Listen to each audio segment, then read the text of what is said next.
मौजूदा दौर में सियासी शतरंज के दो बड़े खिलाड़ी पाकिस्तान पीपल्स पार्टी और पाकिस्तान मुस्लिम लीग नून दोनों के सीनियर रहनुमा इस वक्त हमारे साथ मौजूद है। तैमूर टालपुर साहब, thank you so very much, आपने अपना कीमती वक्त हमारे लिए निकाला। गौस मोहम्मद न्याजी साहब भी हमारे साथ मौजूद है। न्याजी साहब आपके लिए बेहद मशहूर है।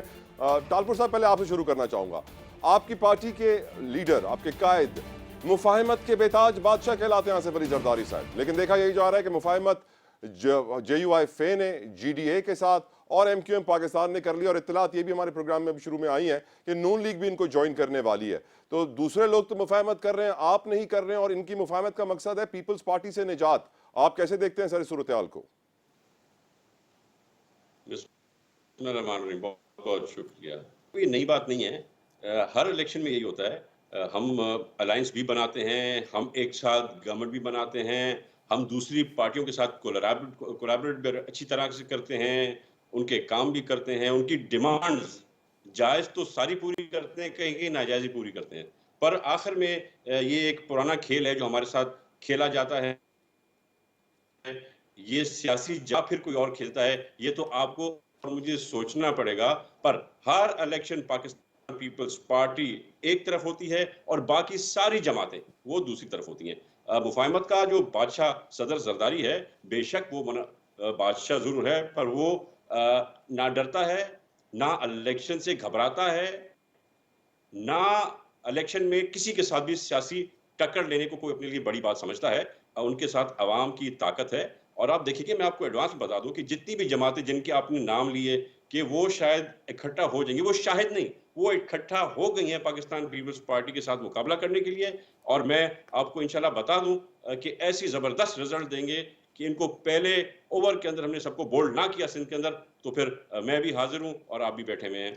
Right sir. न्याजी साहब, आपसे बड़ा इंपॉर्टेंट सवाल है। शायद खाकान साहब को मनाने में नवाज शरीफ साहब कंप्लीटली कामयाब नहीं हो पाए हैं, क्योंकि खाकान साहब ने बाहर निकल के फिर बोल दिया नई पार्टी बननी चाहिए।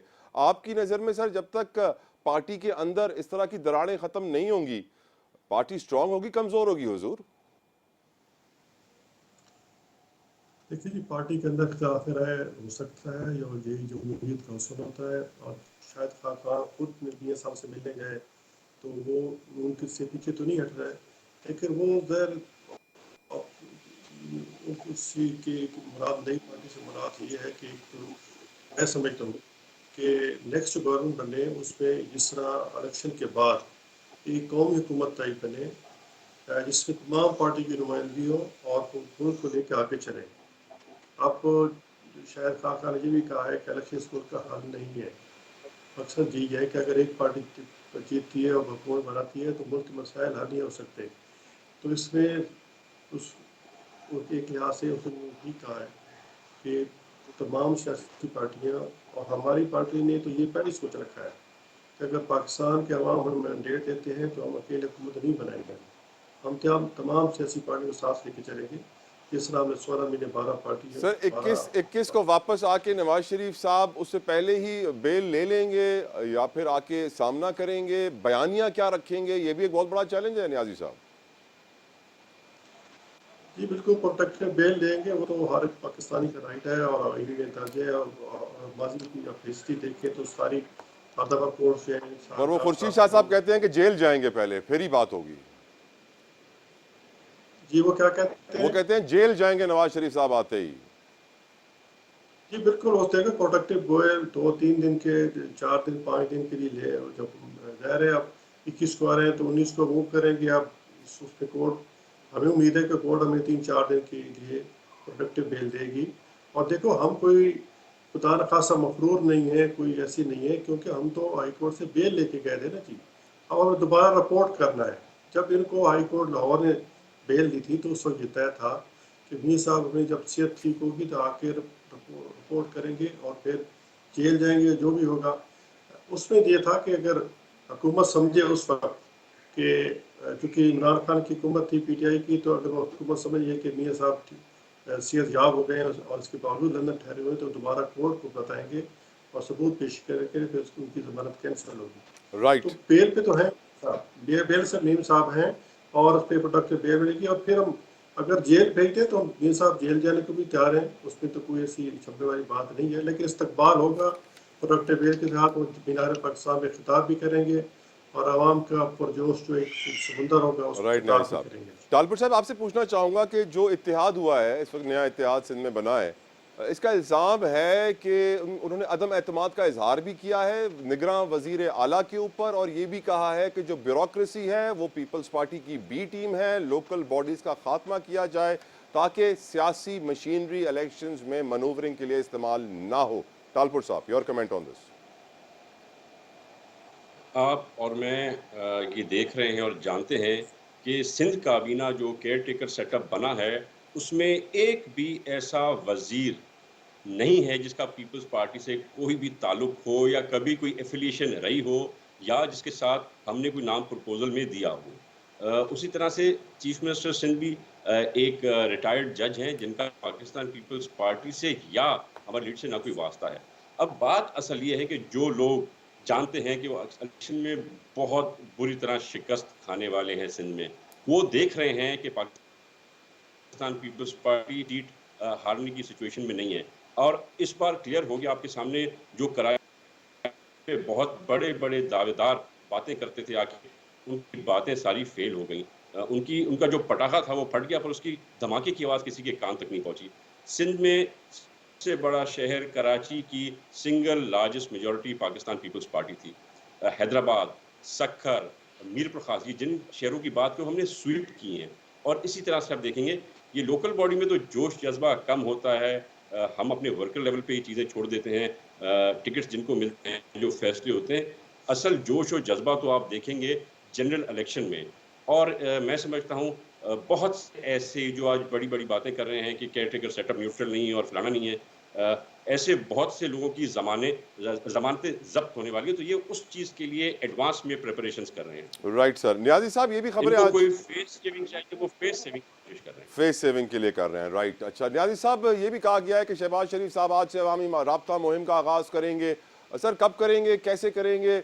और जो आजकल मुआशी हालात हैं सर, ऐसे में अवाम का सामना करना कोई आसान काम तो नहीं होगा न्याजी साहब।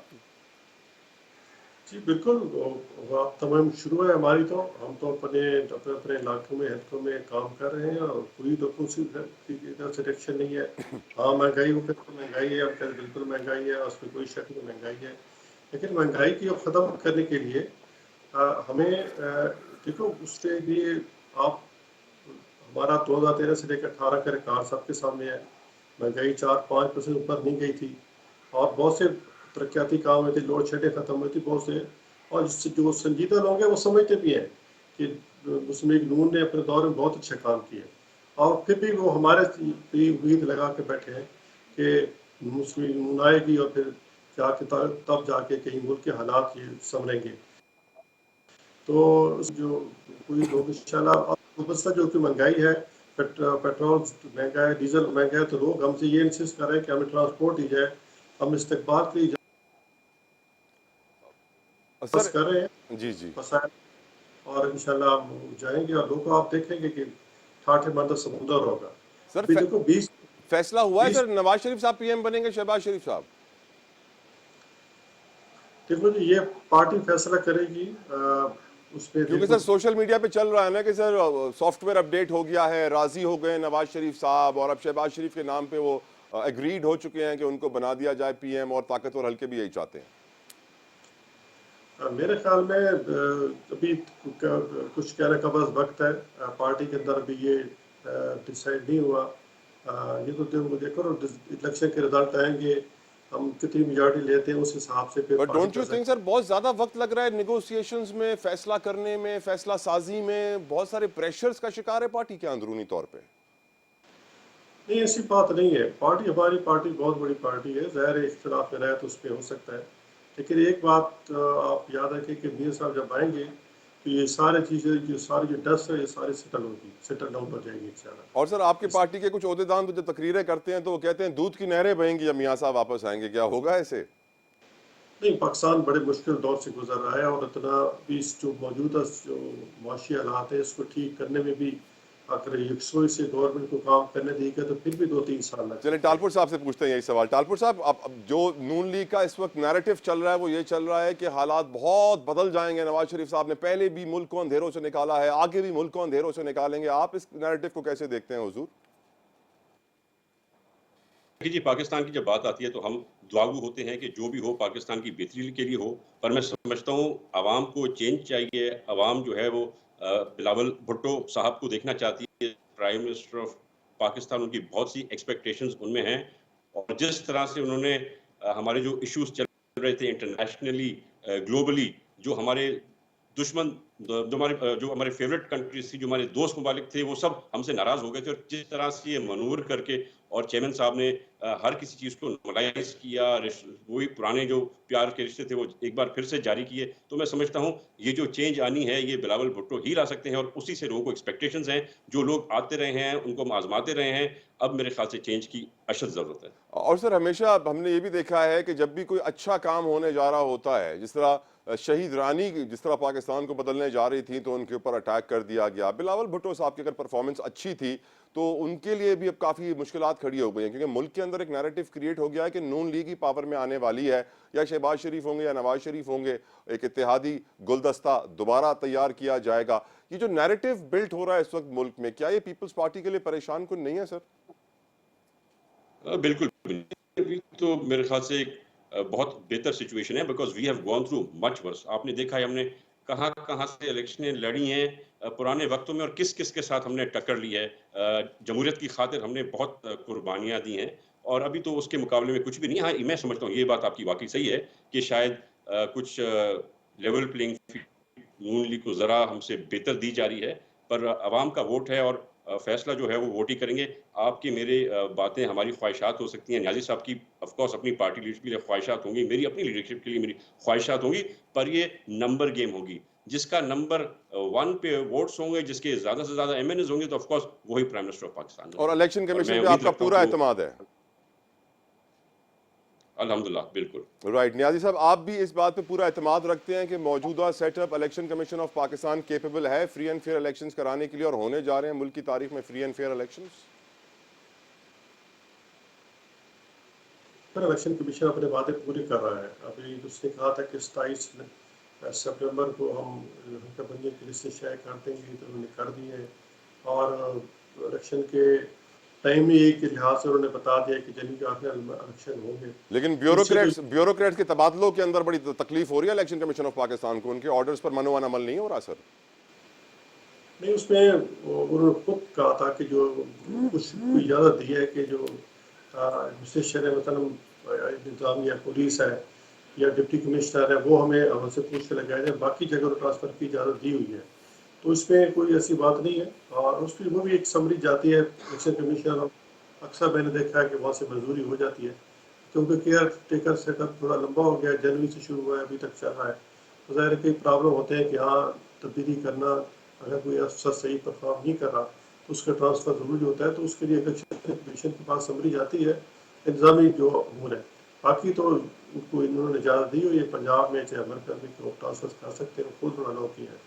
और अल्लाह ताला खैर करे। राइट सर, दोनों मेहमानों का मैं बेहद शुक्रगुजार हूँ, गौस मोहम्मद न्याजी साहब, नवाब तैमूर टालपुर साहब, thank you so very much आपके कीमती वक्त के लिए। एक बात वाज़ेह है कि इलेक्शन से पहले जिस तरीके से अग्रेसिव स्टांस पॉलिटिकल पार्टीज का देखा जाता है वो अग्रेशन नजर नहीं आ रहा। बैकफुट के ऊपर ज़्यादातर शॉट्स मारे जा रहे हैं, मोहतात होकर बयान जारी किए जा रहे हैं, सोच समझ के स्टेटमेंट्स दी जाती हैं ताकि आने वाले वक्त में अगर इत्तेहाद भी करना पड़े, दोस्ती भी करनी पड़े इलेक्शन के रिजल्ट के बाद भी, तो हालात इतने ख़राब ना हो जाएं कि हाथ ना मिलाया जा सके। एक ब्रेक के बाद मुआशी हालात को डिस्कस करेंगे, वर्ल्ड बैंक को डिस्कस करेंगे। अल्लाह हमारे हालात में रहम फरमा, लेकिन मुआशी तौर पर हम बड़े मुश्किलात का शिकार हैं। गरीब आदमी पिस के रह गया इस महंगाई में, क्या है उसका मुस्तकबिल? ब्रेक के बाद माहिर मुआशा से जानेंगे।